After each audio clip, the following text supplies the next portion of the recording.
Hello and welcome to Behind the Scenes podcast with your host Tyler Stone, where we chat to some amazing individuals and find out what goes on behind the scenes. You can find me on social media at Tyler.Stone6 on Instagram or at Facebook at Tyler Stone. At the age of 31, was diagnosed with my first cancer, kidney cancer, woke up from the operation and was paralyzed from the neck down.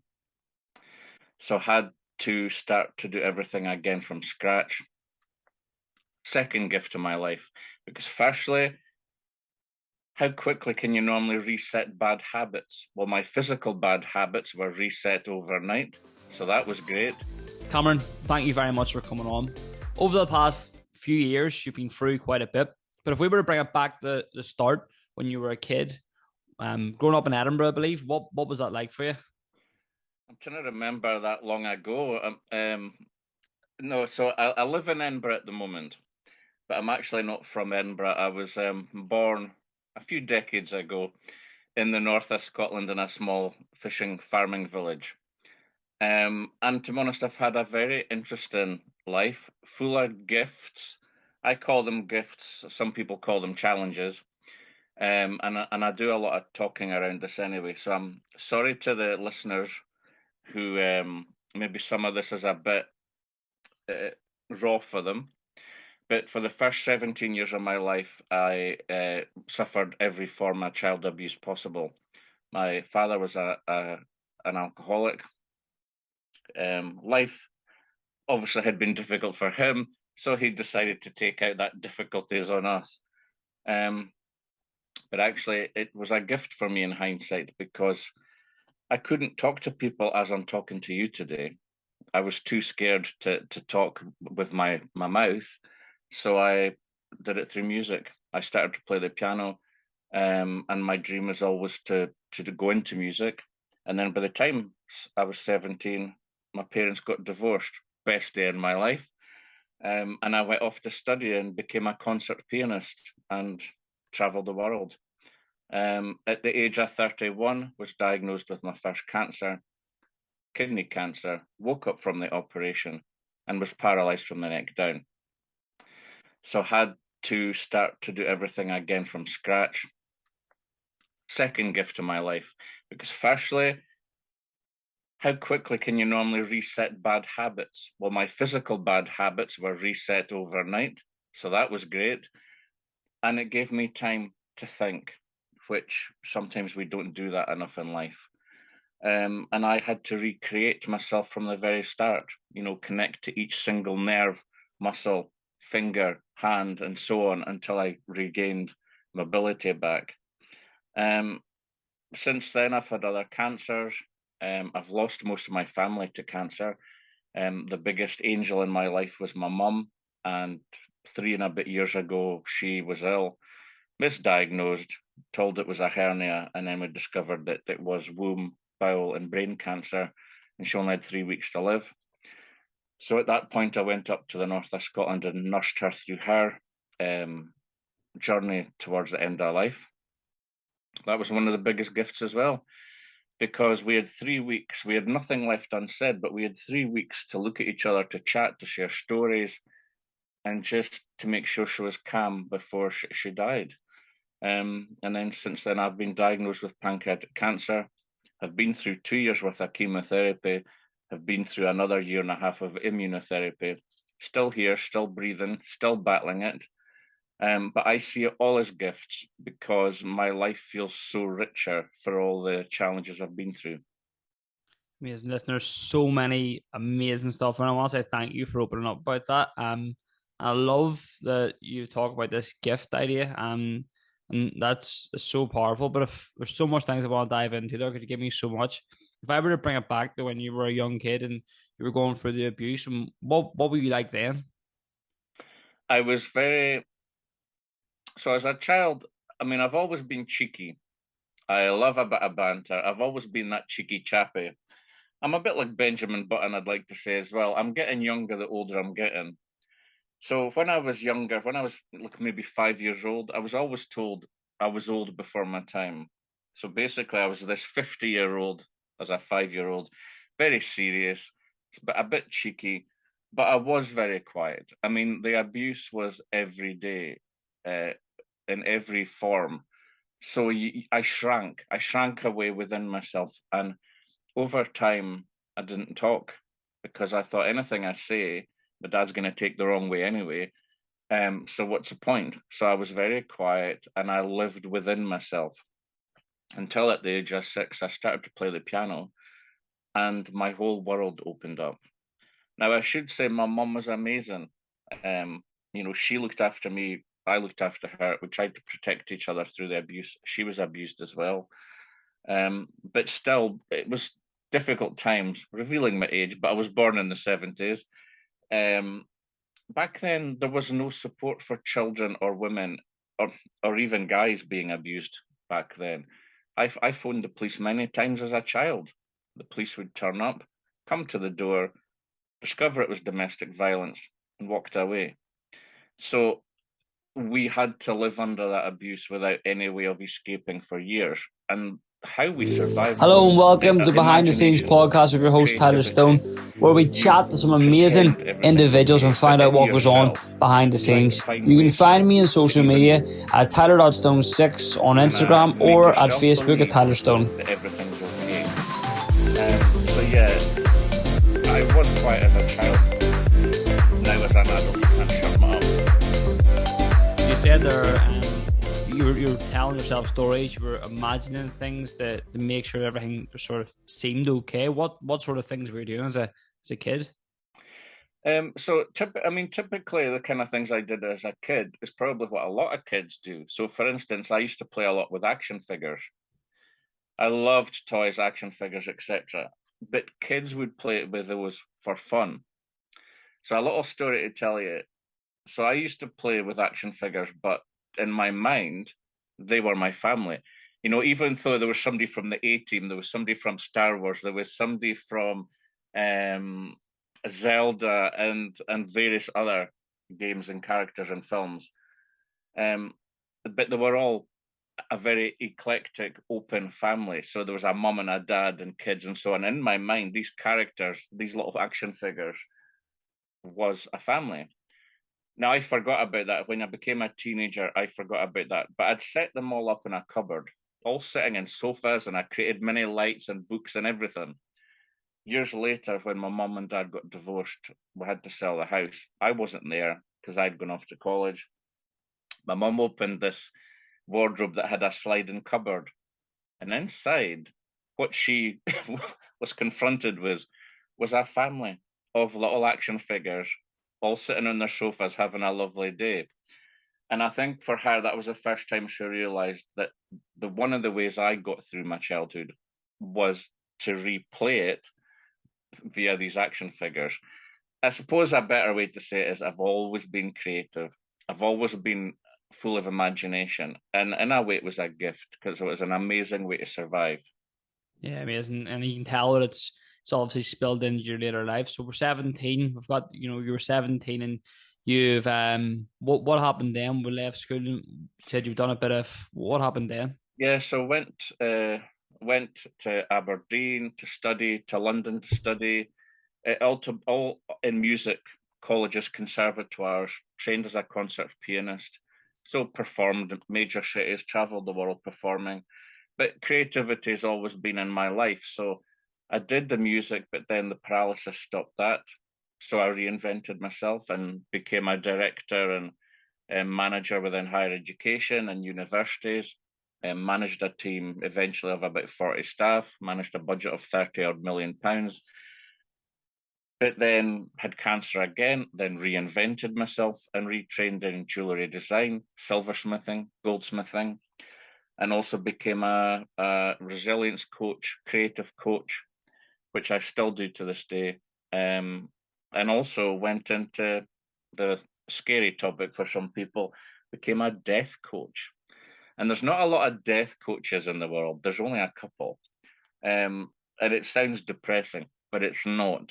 I help people deal with trauma, challenges, illness, cancer, chronic pain, and so on by looking at how they want to feel or how they want to think when they die. But I'm not a death advocate. I haven't got my scythe or my sickle with me. I'm not the Grim Reaper. I help clients to look at how they want to die with the opposite in mind. Because if you know how you want to feel at the end, then that really gives you a kick up the bum to know how you want to live your life to the fullest. Because we live in a society where there's anti-aging. We try to keep people going as long as possible. Now, I'm not complaining. I've got cancer. I love the fact that I'm being kept alive as long as possible. So it's not that I'm saying it's negative, it's positive.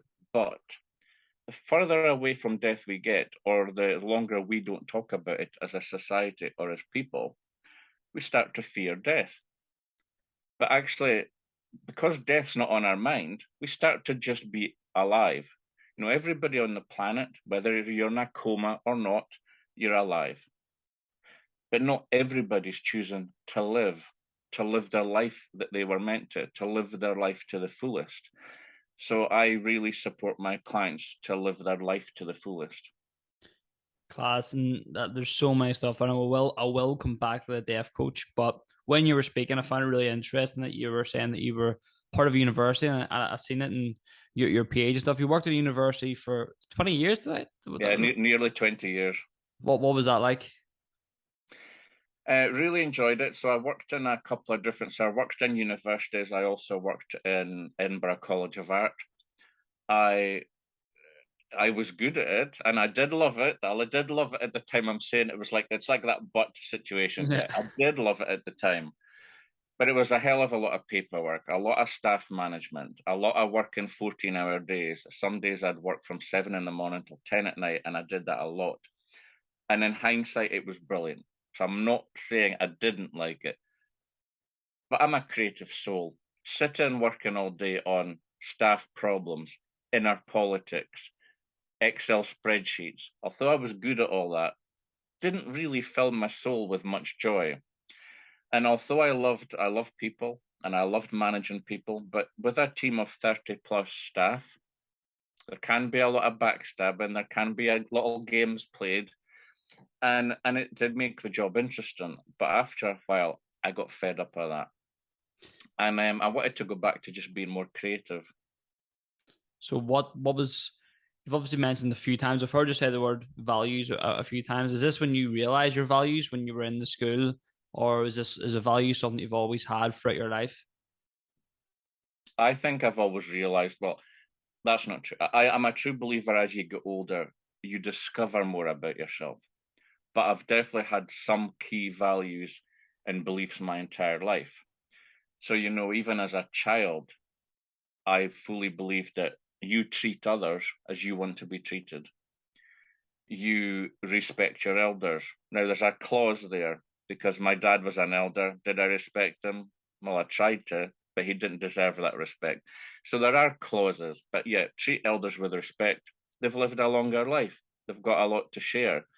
As a child or a young man, I'm looking at you, sometimes we don't like what elders tell us, but there's always a bit of wisdom in it. I also always believe never do anybody any harm, live your life to the fullest. I think one extra value I had then that was a good stability for me was, and not a lot of kids, well, some kids are not like this, was I wanted to be everything my dad wasn't. So my dad was an alcoholic, so I didn't drink. My dad smoked a lot, so I didn't smoke. Every second word was a swear word, so I didn't swear. And in a sense, that was beautiful because I was this kid that tried not to do anything wrong. In hindsight, also, it was really restricting. So values are good, beliefs are good, as long as in some ways they also don't confine you. So if I were to ask you now, what are your beliefs, or are they what you just mentioned, or sorry, your beliefs and values, are they what you just mentioned, or is there other ones you live to now? Yeah, I've still got roughly all those beliefs. The extra beliefs I've got now that I'm getting a bit older is, um, treat the planet with respect now. It's not just about humans, but we need to treat the planet with respect. Mother Nature has a nature of biting back at us, as we see with all these illnesses, etc., around the world, and earthquakes and so on, and global warming. We haven't treated the planet nicely, and we're now beginning to see the effects.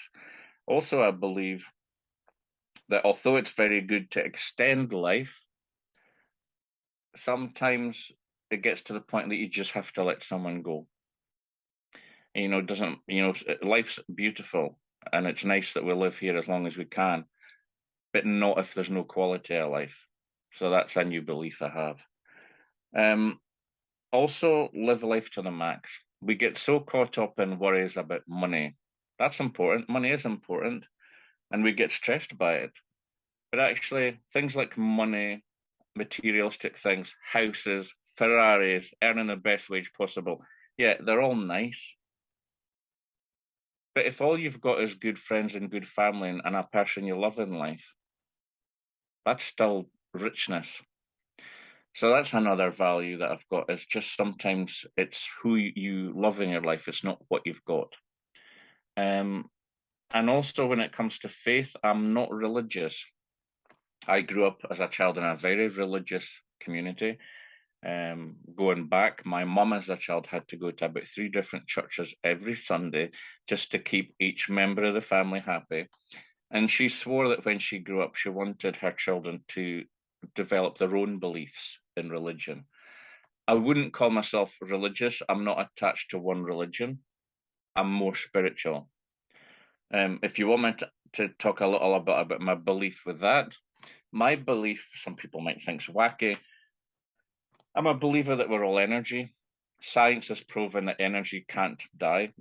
Energy will still exist in some form. So if we relate that back to us, I believe that one day when I die, that I will still exist in some form. I can't tell you what I'll look like because I don't quite know. But I do believe when I die that I'll see my mum again. Now that could just be plain, it could be wishes, it could be hope. But actually, when you look at a lot of books that have been written about death and experiences about death, I do believe that at the point of death, we get comfort in some way or another. Interesting. Interesting. I love that. One thing you mentioned there's about money, and I know a lot of people listen to this, maybe be between the ages 20, 30. You will get a lot of ages, but I know a lot of people sort of my age where maybe they're left university and they're What skint. do you mean your age? Hey, listen, you know what? It's an open office here, and I'm proud for the listeners of all different ages and all different genders. But the thing is, when it comes to people sort of maybe 20 to 25, maybe they've just left university and they're skint. You've said the money situation. What advice would you give to somebody listening that is they're feeling anxious, they've no money, they're wondering what's going to happen next? Do you know this? I think that's the toughest question you've asked me so far. Because it's funny, I don't find questions about death or any of that difficult, but the money one is difficult because it links to our identity. Nowadays, we live in a society where it could be seen that the more things we have, the better we are. The bigger the house, the better we are. The more money we're earning, the more successful we are. However, we also live in a society where even to buy bread and apples and to pay for electricity and heating all costs money. So I would say money, yeah, it is important to live, but never forget there's far more important things than money. But what advice I'd give to people who are doing, at a certain age where they've left school or left a university or starting out work for the first time, value yourself. Whatever job you do, make sure you love it or you enjoy it. I see so many people who do a job but don't really enjoy it. And the problem with that is it can create a lot of internal conflict and stress, and that's not good for mental health. Um, See money as a way to enrich your life, but don't see money as life itself. And don't be scared of failure. I mean, I studied 8 years, 9 years in all these universities and colleges, and had good qualifications. But back then, music wasn't seen as academic. So when I did all my courses and then had to work in the real world, as I was told at the time, jobs wouldn't accept me. I had all these qualifications, but they were all in music.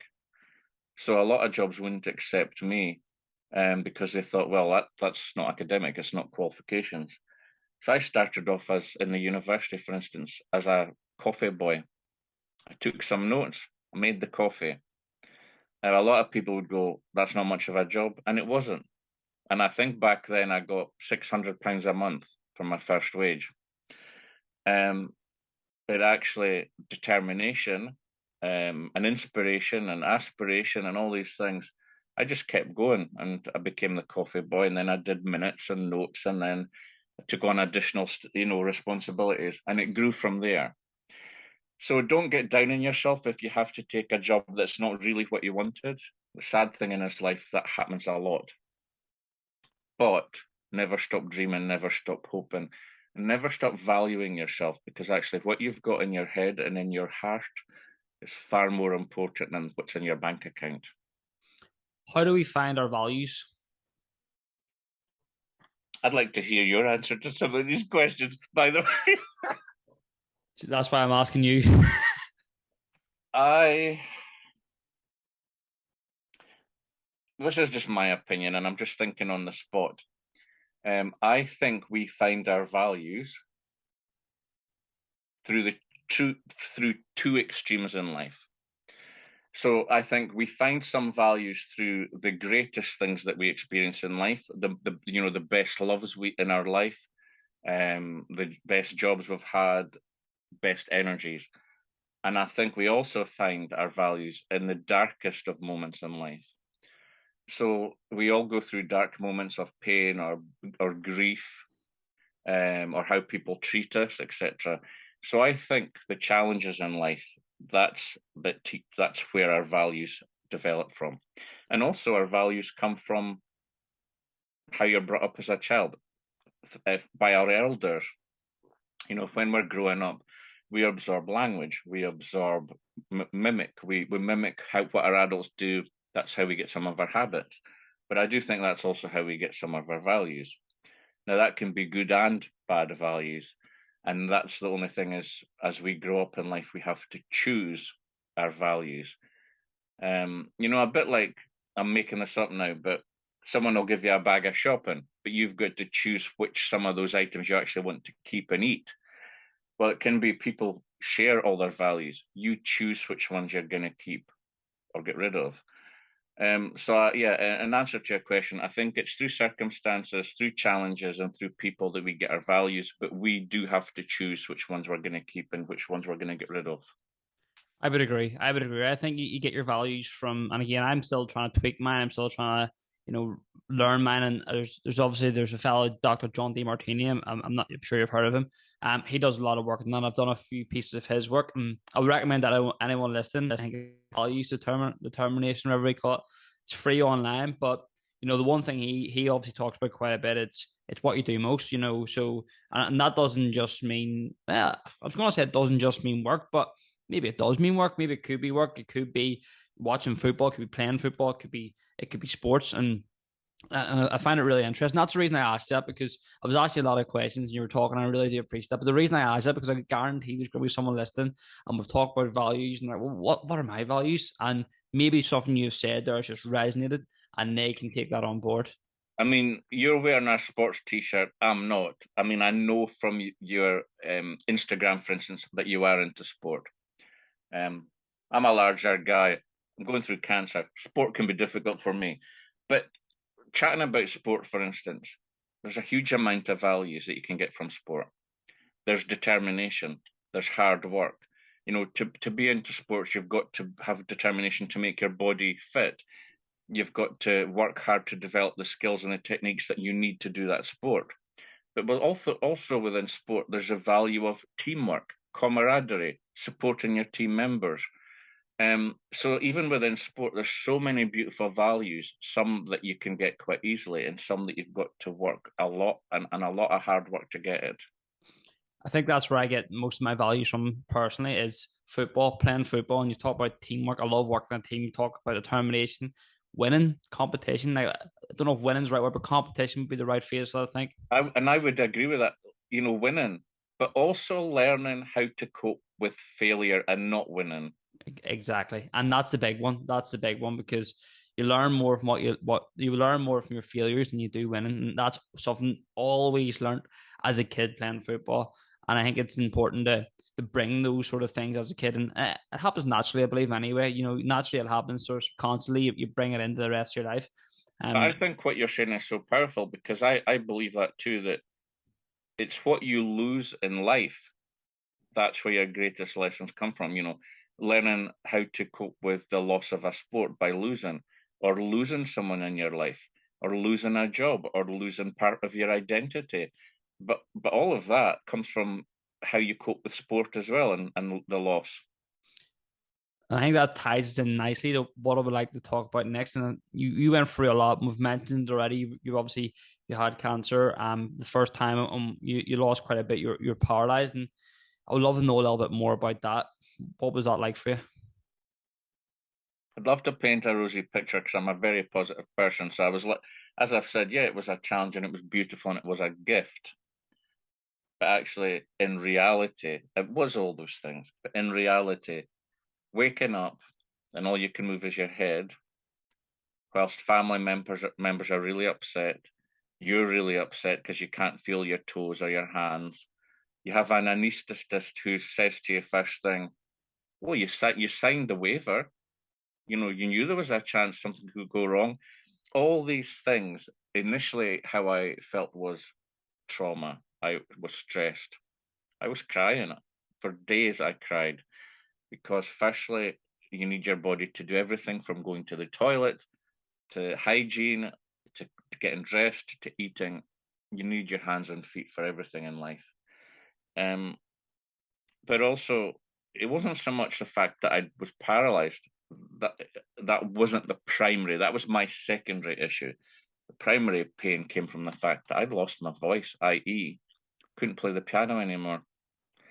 Now, at that point, I was 31, so even at that point, I'd been playing the piano for since the age of 6, so for 25 years. Losing a voice after 25 years of use was really traumatic and painful, because I had lost the ability to communicate to the world the way I communicated. I'm going to relate this to you because you're obviously an exceptional sportsman. Can you imagine if you woke up one day and you couldn't play any of those sports? You couldn't compete. You couldn't communicate to your world through your gift. It is soul destroying. The biggest gift I had to get myself out of that was, and it stems back to the challenge of the child abuse, that I am a true feeler of hope. Even in the darkest room, I think very visually, even in the darkest room, you can always see a glimmer of light. So even though I was going through my darkest hour, in effect, I could still see light somewhere in the future. There was always hope. Um, but yeah, it was tough. But how it really started for me to get back my use of my body was actually from the mindset. So, for instance, the specialist says to me, "You might not regain use of your arms and legs." But in my mind, I connected to the picture. So I used to imagine finger moving. Um, of course, my finger didn't move. But over a period of time, because I was imagining it a lot, what was actually happening was my brain was readapting inside.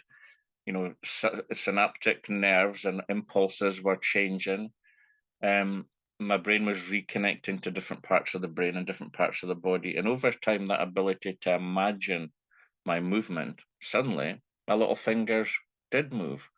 The joints started to move. And over time, through lots of physiotherapy, I was put into a specialist home for many months after the paralysis to regain mobility. But actually, it took 3 or 4 years to get onto crutches from a wheelchair. And it took many years after that just to be able to move my hands and etc. as I do now. So it was a long process. But I think that it's cliche, but the biggest thing in that situation I learned was just never to give up.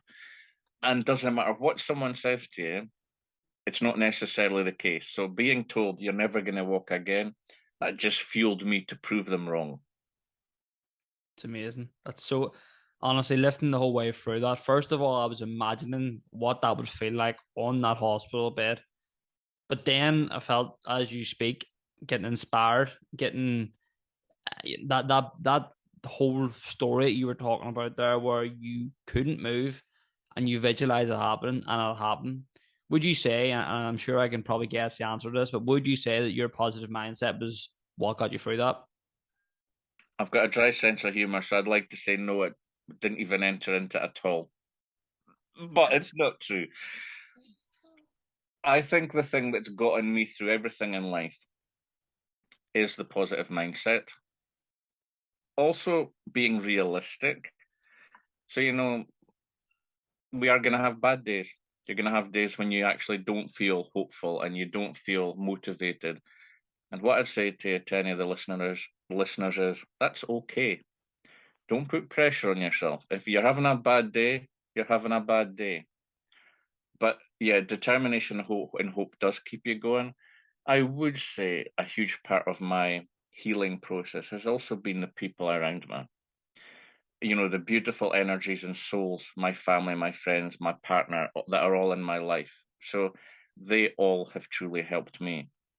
Um, it's like you, we've only really just connected. I don't really know you, but what I can tell about you is you've got a beautiful soul, you've got beautiful energy. The way that you shine on your videos to your communities, that is inspiring for others, but you're also giving out that energy, positivity into the world. So the power of people and the power of connection is also huge in the healing process.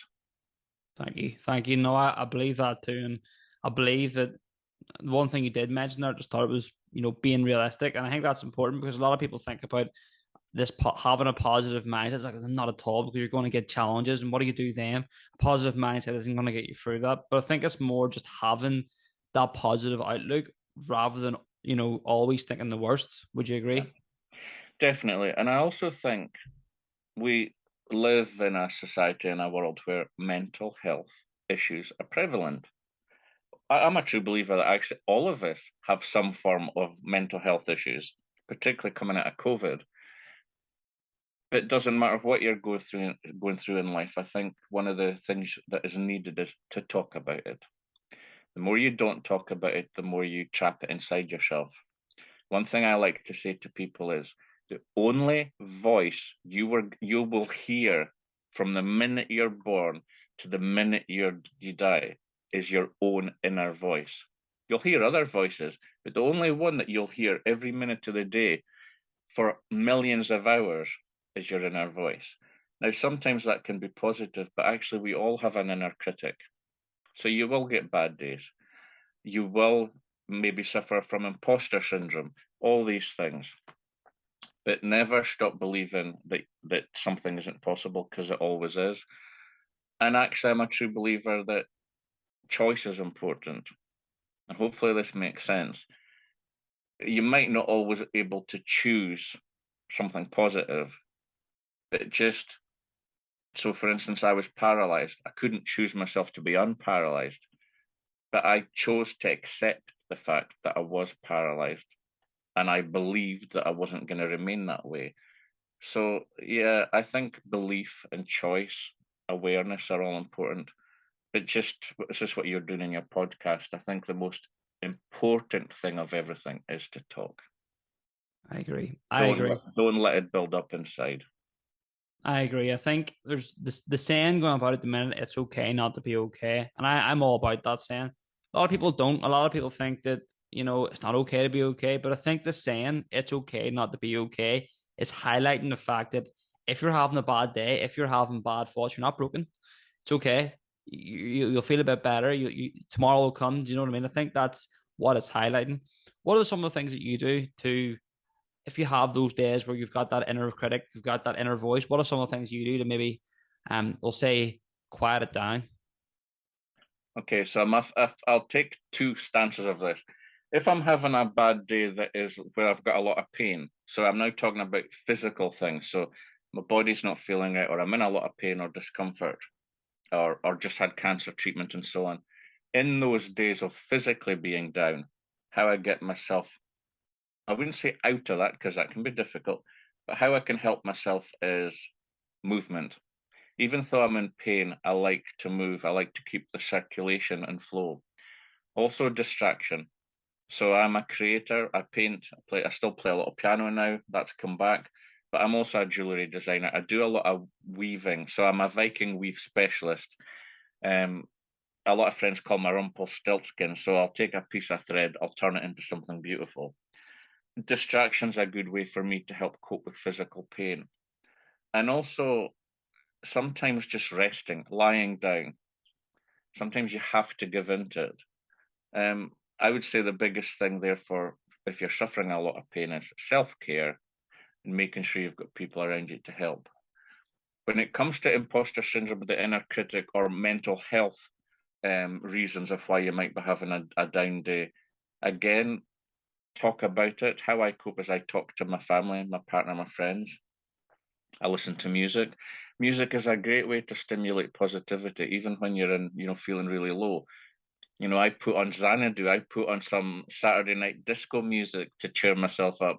If any of you have seen the film Guardians of the Galaxy, Yeah. that's one of my favorite films. Star-Lord is jumping about listening to music. So I've watched that film, oh my God, about 30, 40 times. And I love it. I love Groot. I love the characters. So I try to create a mental shift by music or film. Also, I'll go out for a walk. Fresh air, connecting to nature is a good way for me to try and break my negativity and my mindset. Writing. I'm a true believer that if you write, it gets out of your head. I keep a journal, so I gratitude every night. I think gratitude's a brilliant way to cope with anything, because I might believe one day that I'm not good. I'm not good enough. That's a negative place to be. As soon as you start to think about something you're grateful for, you can't feel negative because you can't think of a positive and negative at exactly the same time. So gratitude, I'd start to maybe write each night 3 things I'm grateful for about myself or about life, and that helps me to keep positive. Um, Food. I enjoy food. Food's a great way to help create a mental shift, but also good food from a nutritious point of view for your body is also good. And exercise, sports. Basically, I use anything in my tool bag of life to try and keep positivity going. It's amazing. It's brilliant, and I would agree with almost every. There's nothing I don't agree with. Put it that way. There's nothing I don't agree with. I believe if everything you said there was powerful. And one thing that I've actually started doing over the past maybe year or so is journaling myself, and it just gives you that sort of like I do it first thing in the morning and at night before I go to bed, and maybe you wake up, maybe you're in a bit of a bad mood, or maybe you're going to bed, and but you start to write things down, and a list of questions, and you're like, maybe you actually start to write it down, like it's crazy how the difference it makes, and I would have never have thought that, like actually writing stuff down, and you mentioned it as well, and I think it's mad.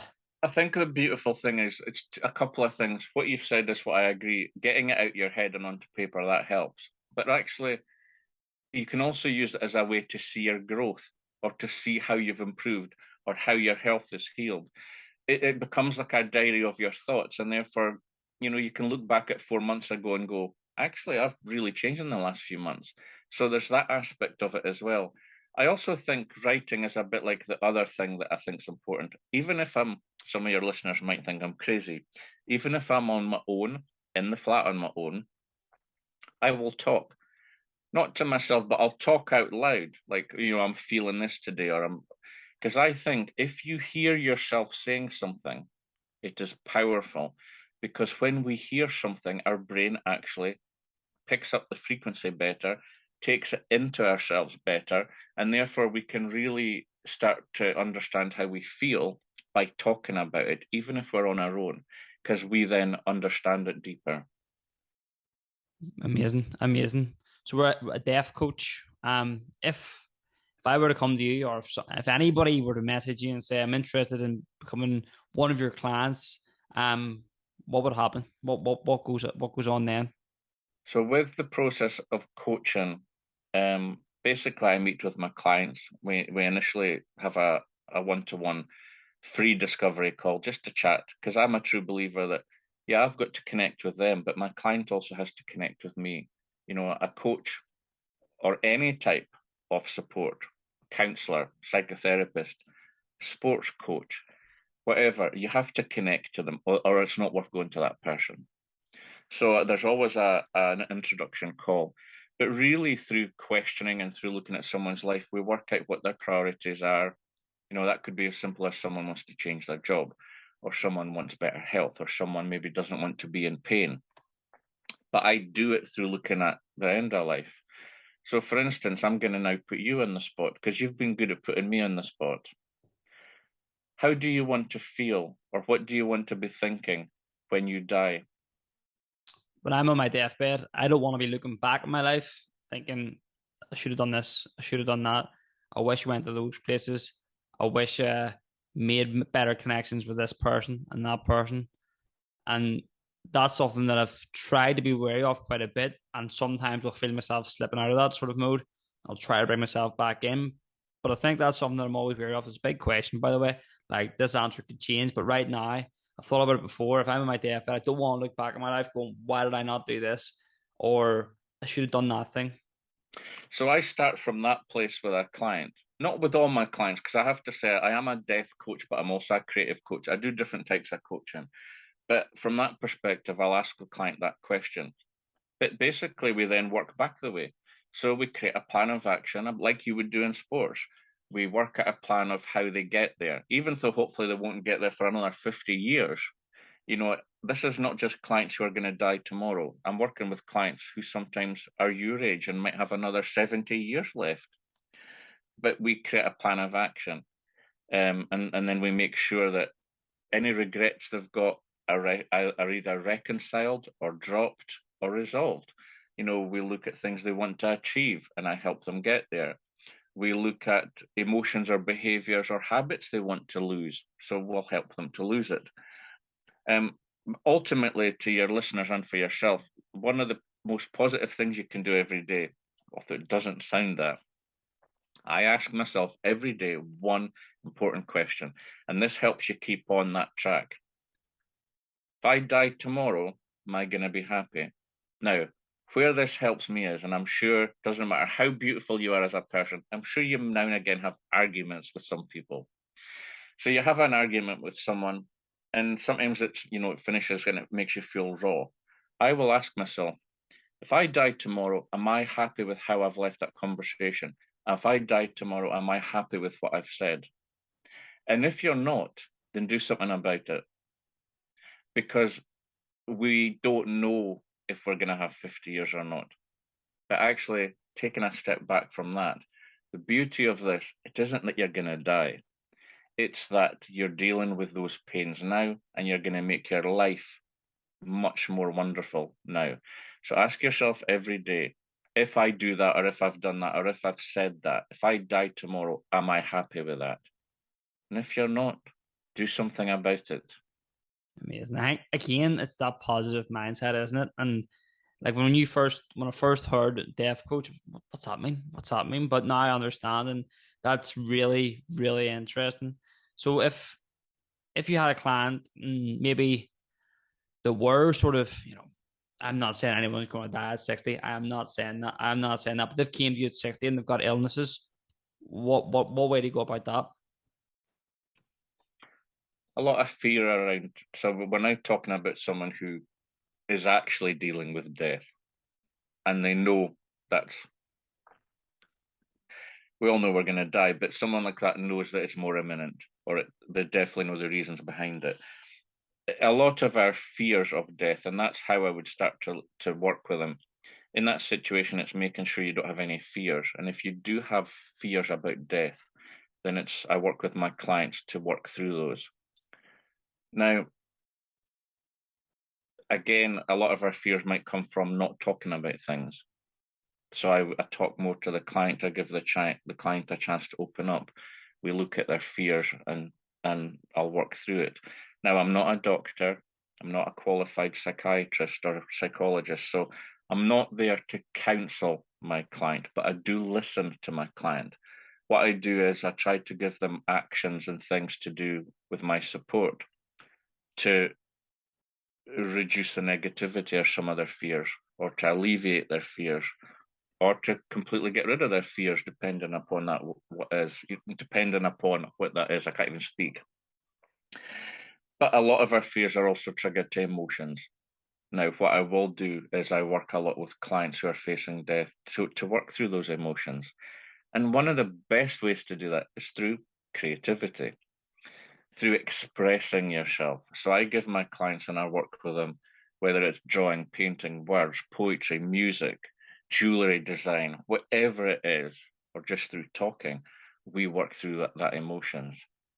But I'll be honest, every client's different. So everybody facing death honestly has different needs. Could be pain. Now, I'm not a doctor. I can't help someone with reducing pain via medication.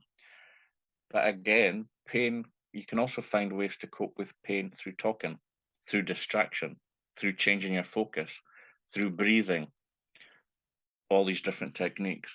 So in effect, I can help people with pain, but just not in the normal ways. Um, some of the greatest fears in life, including death, is helped just by talking. Um, so what I'd say to your listeners is, yeah, I am a death coach and I can help you, but I'm not the right person for everybody, and I believe that as well.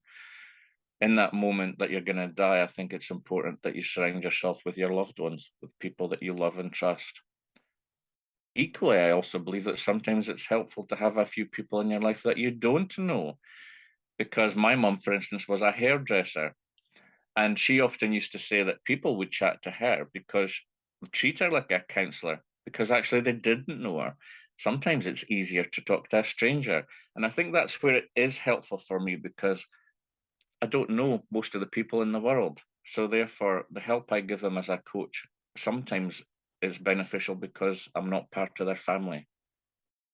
I think one thing you've spoke a lot about, and again, it's highlighted, is the talking. So if there's anyone listening, it's so important to just to talk and it gets you those emotions out, and just even to have a chat about anything at all. And doesn't mean doesn't have to be deaf, doesn't have to be whatever's going on, but just talking. Do you believe that the reason that you are inside what you're doing now is because what you went through over the years? Yeah, so you're tapping back to values and beliefs, but a few thoughts around that. I truly believe that the path I've been on has to get me to this point. So yeah, yes, I went through the abuse and the cancers and working in a university and being an entrepreneur and a musician and a coach and so on and so on. But I actually believe all of that was to get me to this point to help other people. I actually truly believe that my purpose now, my legacy is to help other people to live, to recognize their life, to live their life, to make it more fulfilled and more what they want. So I think that is my purpose in life. Um, and I think everything I've gone through is to get me here. It's been challenging, but it's been rewarding, and I've loved every second of it. Unbelievable, unbelievable. You've been through what you've spoke about. You've been through abuse. You were paralyzed. You've had cancer 3 times. You're still going through cancer treatment. I'm right in saying that, yeah. Yeah, Um. yeah. I mean, at the moment, it's inoperable. Okay. So they haven't said I'm terminal, but they have said they can't operate, and I'm going through treatment to try and stop the cancer from spreading. So yeah, my life, there's no guarantees, and I suppose facing my own death has made it touch my heart even more. One thing I want to say throughout of everything I've said, there's one thing I've not spoken about, and just briefly, humor, laughter. So, it doesn't matter what you're going through in life, whether it's good or bad. I am a true believer in laughter and jokes and humor, because I do think laughter is hugely healing. And even though I'm going through cancer, even though I went through abuse, I have laughed my entire life. And I think it's the laughter that has actually been one of the saving graces in my life. And I'm just when you're talking about that, I'm going. This man is still sitting, and at this moment in time, he's got cancer, and he's got this so much of a positive outlook. He I'm a cheeky chappy. I'm the modern day version of Norman Wisdom. I love that. I absolutely love that. And you know what? I guarantee this. There's going to be people listening to this who maybe going through something difficult at the minute, and they're going to listen to what you've said, realize what you've been through, realize right now you're living with cancer, and you've still got this positive outlook. But you've also highlighted that it's not always every day isn't like that. There's down days, there's bad moods, there's the critic, but you've also talked about what people can do and what you do. So I think this podcast is going to be so helpful to anyone that listens, and I truly believe that. And I that's think always that's think all. the Go I ahead. think the last kind of phrase I want to leave with your listeners and with you, and to remind myself, is I have a saying when I'm in going through a lot of pain or darkness, I always say to myself, and it's cliche, and some of my friends hate it, but this too shall pass. This storm will pass. Every storm that we experience weather-wise passes, and most of the time, regardless of how we feel, the storm passing leaves a rainbow. There's a famous saying, don't know who it is, but it's a quote, and what it is, you know, don't wait until the storm has passed. Dance in the rain. And how I like to live my life is I like to acknowledge the storm, but I never like to stop dancing either. What a way to finish off the podcast. I want to thank you very much for coming on, and I want to also thank you for being honest because that takes a lot, and I know that you do this a lot from checking your social media and things like that. So if people want to listen to more of your stuff or find out more about you, where can they look? Um, well, I'm on Instagram. My profile name is at cam underscore life underscore designs. I'm also they can see me on LinkedIn, etc. But I'll give you my contact details, and maybe you could put just that information within the podcast. But I want to thank you because you're a young guy, but you've got the most incredible outlook in life yourself. You've got beautiful energy. You're helping other people. So it's been a real privilege for me just to be here with you. Thank you. No, honestly, and thank you for saying that. And I will definitely put your contact details beneath because maybe there's people who want to get in touch or whatever. No, Cam, thank you very much for coming on. I really do appreciate that. I'm sure we'll be in contact soon.